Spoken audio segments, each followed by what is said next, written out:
There are a vanishingly small number of places trans people feel safe traveling to in the US right now. So my goal this year is to go to as many queer-owned spots in this country as I can. And I'm using this site called Everywhere is Queer to find them. They're not paying me, they're just great. My wife and I took this road trip up the California coast to San Luis Obispo, so we stopped at the only place we found there on their map. They're really connected to their local community. We felt at home here immediately, because the other pride flag is a roller derby bout schedule. This place is called Skipper's Brew, and the only thing they're more proud of than being queer is being Australian. The whole place was very cute and very comfy, and they had vegan sausage rolls. I feel like people are always asking, the world is a hot nightmare, how do we help? And really the answer is give queer people your money. Find them and pay them wherever they are. The further along in my medical transition that I am, the more dysphoric I get. If you don't know who I am, my name's Blossom. I use they, them pronouns. When I started socially transitioning, everything brought me gender joy. I constantly felt like, oh, I'm making progress, I'm making progress, I'm making progress. And now that my body's different, my face is different, I found my style. I have all of these tools that I use to align me with my gender as a non-binary trans woman. But it's like the closer I get to how I see myself, the farther away I feel. Other trans people out there, does this resonate with you? What is going on? Does gender dysphoria just get worse and worse? Or like, what's going on right now? Thank you. Hey everyone, I just wanted to give an update on Uncle Randy. As you know, he had a Bud Light over the weekend and woke up gay. We've been monitoring him, showing him Guns and Ammo magazines, and, you know, trying to bring him back. Things aren't looking too good, though. I stopped by yesterday, actually, and he had taken out all of his Lions Not Sheep stickers from his truck. And then I stopped by today, and the truck wasn't even there. There was a Subaru in the driveway, and I went in and I said, Randy, whose Subaru is this out in the driveway? Is it yours? And he said, yas, bitch. And he threw a handful of glitter in the air and did a backflip out of the window. So he's actually missing now. We're trying to find him, so if anyone has seen Uncle Randy, please let me know. Milk is not in the Bible. Video games are not in the Bible. Tofu is not in the Bible. Gender pronouns not in the Bible. Electric vehicles aren't in the Bible. Regular vehicles aren't in the Bible. Air conditioning is not in the Bible. Barbecues are not in the Bible. Cocaine is not in the Bible. Deodorant is not in the Bible. Bitcoin is not in the Bible. Country clubs are not in the Bible. Microwaves are not in the Bible. DDR is not in the Bible. CrossFit is not in the Bible. Knuckle sticking is not in the Bible. Highways, peanut butter, dish soap, Dawson's, card games, Gatorade, DJs, microwave, fish fillet, brunch buffet, not in the Bible. DJ! Welcome to the day in the life of a trans woman. First, I wake up intended to get as much attention as possible because I'm trans. I then get on my computer to start spreading trans propaganda, getting children and other people to transition. That's what I'm all about. Due to my only personality trait being that I'm trans, I usually don't do a lot and I just stare at the wall all day. But then it's time for makeup. Yay! Since I'm so feminine without any personality traits whatsoever, I usually put a lot of makeup on and I try to lure and deceive as many men as I possibly can. Now that I'm all done and dolled up, it's time to go out into the world and deceive men. When I get home, it's time to do my favorite thing of the day. I start spreading hormones outside my window to affect as many people as I possibly can. TikTok sensation Dylan Mulvaney has broken her silence over the backlash to her Nike and Bud Light partnerships. After a week of politicians and celebs boycotting brands for working with Dylan, an out and proud trans woman, she thanked fans for their support in a difficult time. She shared a clip of her singing "No One Is Alone" from Into the Woods, captioning the post, This song felt fitting given the week I've had. Thank you all for making me feel supported. I am not alone. Dylan's supporters have pointed out she isn't the first trans woman to partner with Nike. In 2017, Naomi Maldonado starred in their Be True campaign. Known as the Wonder Woman of Vogue, choreographer Naomi choreographed ballroom scenes in the show Pose and served on the judging panel of voguing show Legendary. Before Naomi, Chris Mosier became the first trans athlete to ever work with Nike. The founder of transathlete.com was featured in Nike's Unlimited Courage in 2016. These two trans athletes walked so Dylan could run, but 7 years after Chris made history, right-wing people are still acting like trans people have never existed. I've done my entire transition. I've been on HRT. I've had 2 different breast augmentations. This woman is obviously speaking out of privilege as a trans person in the binary who transitioned at 15. So I'm going to give it a go now. I consider myself privileged above privileged as a trans person living in today's society, that I got to socially transition at 11, start my medical transition at 14, and get top surgery at 19 years old. None of that is invalidated by a non-binary person wanting their pronouns respected. Maybe if you just thought that transitioning and being a trans person is under an umbrella, you would realize that not everyone's transition is linear and not everyone's transition looks like yours. And to all my non-binary people who were offended and disgusted by these comments, you don't need to medically transition. You don't need to change anything to be valid as a trans person. Keep doing you, ignore these people, and remember there's trans people who are educated that love you. Republicans have been lying about so much queer stuff this week. I just wanted to expose them, okay? So they're obsessed with a stuffed animal. It's the RuPaul Build-A-Bear. Oh my God! Saying, remember, there's no agenda to groom your kids. Don't be ridiculous. On an unrelated note, Build-A-Bear is selling a drag queen stuffed bear for children.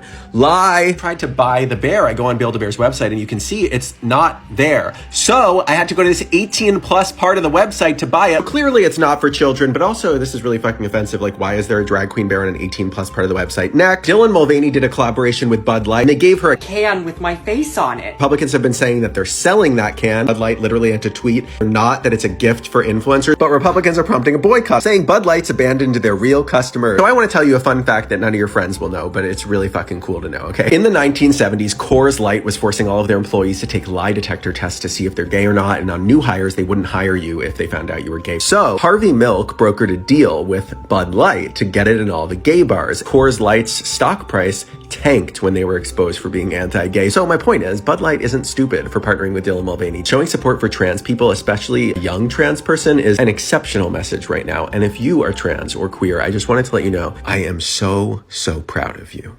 I really am. Brands are using trans people as a marketing tool. Now remember, I've worked with major companies like Lowe's and other ones across the country. As a trans woman who's called the trans handyman, I enter into spaces that are often not filled with trans people. And here's what these pictures usually look like. Here at Brand, we want to show that we support the LGBTQ community and that our product can be used by everybody because all your money is equal and we just want your fucking money. And sometimes this could be done in a really natural way that just seems like it kind of works. Point premium. Great for the queer community. But anyways, back to my point. What if this whole thing was an ad? That'd be so fucking funny. Whenever you see a brand work with a trans person and it doesn't seem natural, one of the reasons could be because they're doing something called rage farming. We are currently in an attention-based economy, and when you are fighting for attention, sometimes inciting rage is the best route for that brand, okay? You see this a lot with brands that have been around for a while, like established brands, but ones that have fell into the back of your mind. You don't think about them all the time. Let's say, like Bud Light, for no specific reason. There have been 500 anti-trans laws already this year. There's no way that a multi-billion-dollar company is going to work with us unless they know they're taking a political stance. This is why it's hard for us to get branding deals sometimes, because the brand doesn't want controversy. But some brands are like, we haven't been talked about for a while. So if you're a trans person, get that bag, right? But just be aware of what you could be doing for the trans community. Sometimes it could be good, and sometimes it could be inciting rage at our own expense, okay? So remember, have a good day, take care, and that cat looks so scared. Bye-bye! Good afternoon. My name is Caleb Hobson Garcia. I'm a trans man. This bathroom ban is just another piece of the nationally coordinated effort by far-right Christian billionaires like Betsy DeVos to erase trans people from society because we do not fit into a narrow, religiously motivated worldview. Transgender people are Floridians. We're students, workers, and business leaders. We're parents, siblings, aunts, uncles, and children. We work hard. We contribute to our communities. We pay more in taxes than the far-right billionaires who fund the AstroTurf campaigns do. These are the exact kind of bills designed to put my life in danger. And in fact, I've legally changed my gender marker from female to male. It says male on my driver's license. If I am legally male, how would they prove that I am transgender? Are the police going to make me pull my pants down? I wish you were obsessed with housing, healthcare, education, and corporate taxes, or you are with the genitals of men like me.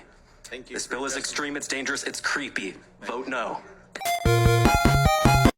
And, you know, some people don't like that, but that's a fact. We have people that live among us today on planet Earth that are happy to display themselves as if they were mutants from another planet. This is the planet Earth, where God created men, male, and women, female. I'm a proud Christian, conservative Republican. I'm not on the fence. Not on the fence. The Lord rebuke you, Satan, and all of your demons and all of your imps who come and parade before us. That's right, I called you demons and imps who come and parade before us and pretend that you are part of this world. So I'm saying my righteous indignation is stirred. I am sick and tired of this. I'm not going to put up with it. You can test me and try to take me on, but I promise you I'll win every time. You say it like it's a simple teaching, like, oh, sometimes boys can transition to be girls, and that's going to get a child curious. They're going to be like, wait, like that can happen? Like, and then they're going to probably do research. Every kid has a phone now. There's a reason why more youth in high school are identifying as trans and non-binary than ever before. And I know you probably think that's a positive, great thing, but it's not to me. So wait a minute. If a kid hears about a trans person and they think, holy shit, that sounds just like me, I want to look into like what this trans stuff is, doesn't that mean they're probably trans? That's indoctrination. If a kid was like, yeah, I do want to be the other gender, that's what I've known my entire time, but now I have the language to actually express that, doesn't that mean that they're actually trans? I'm not saying that doesn't exist. I mean, I can use myself as an example here. Ever since I was born and ever since I had an understanding of gender, I wish that I was a girl, I wish that I was treated as a girl, lived my life being female. But I never had the language to understand that I was transgender until I was 21 years old, because this stuff wasn't taught to me. If I was actually taught what being transgender was, I would have been able to find out about who I really am at a younger age, and I would have been able to access medical care, which would have helped me. But at the cost of confusing a ton of other kids. How lucky for you. I don't think it's confusing to kids. Kids understand this stuff pretty well. When you teach kids about the existence of trans people, they're just like, okay, that's cool. And if they're not trans, they don't want to be the other gender. Pretty simple. You're never going to convince me that kids transitioning is okay. Right, because you're bad faith. No, because I know what I stand for what I believe in, which is protecting kids. I literally defined the term bad faith for you, and you categorically meet the definition. Okay. What do you think bad faith means? Oh my God. Why are you like asking me all the time, like what these terms mean? Because you don't know what they mean. Because you clearly don't know what they mean. I don't have bad faith because I'm assuming that means I have bad intentions, which is the last thing I have. I've already told you that bad faith does not mean bad intentions. Does everything I say just go in one ear and out the other? Is that why you can't respond to any of my hypotheticals? Is that why you always go off on a completely different tangent when I ask you a question? Like, it's very clear that you're not listening to anything I'm saying. No, it's very clear that I just disagree, and now you're going on this little rant to make it seem like you're doing something, when in reality, I've given you responses to everything you've said, very logical responses. So I've already told you that what bad faith actually means is somebody who is so closed-minded that they will always refuse to change their mind, even if presented contrary evidence that falsifies their claims, and you categorically meet that definition of bad faith. Apologize. That means you won the debate. Good for you. Hey, my fellow homosexuals. So Jesus was gay. That's not an opinion. That is a fact. If Jesus existed at all, and we're going to use the Bible as the facts of Jesus' life, then he was gay. And it's very clear. At the time, he's said to be a rabbi. Rabbis should have been married. He decided not to get married and instead travel around with 12 dudes into his late 30s. So that aside, the thing we don't talk about is that Jesus wasn't just gay. Jesus was a dramatic gay. And once you realize that, it is very clear in all the stories of how dramatic Jesus was. I think the clearest one is the Last Supper. So Jesus comes into Jerusalem, right? And it's like a big parade. He's the toast of the town. He's essentially like one drag race. Everybody loves him. He could have dinner with anyone. He says, I just want to keep it family only. So he brings the 12 apostles, who are apparently these guys that have given up their lives and in some cases their families to be with Jesus for many, many years because they're buddies. They all have dinner together. No girls allowed. And at the dinner, Jesus is washing their feet and he's like giving them food, but he's like, this is my body. This is my blood. It's like any twink at a going away party. And you know they're just at the table being like, it's bread and wine, Jesus, take a breather. But no one says anything because she's dramatic. And then she does the most dramatic thing. Jesus says to the table, one of you will betray me, but I won't say which one.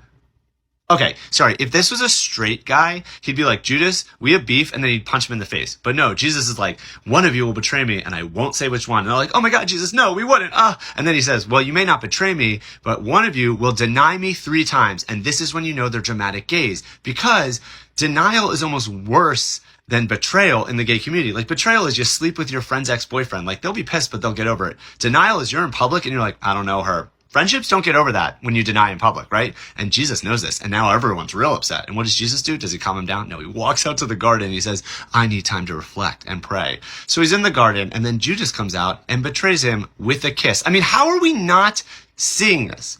So if you don't believe that Jesus was dramatic, just look at the last thing he did as a human. He was on the cross and he calls out for wine. So then they give him the sour wine. He sucks from the sponge of sour wine. And then he looks to the sky and he says, it's done. Not I'm done. Not I'm dying. It's done. And then he dies. I mean, the drama. And let's not even get into the fact that then he comes back 3 days later.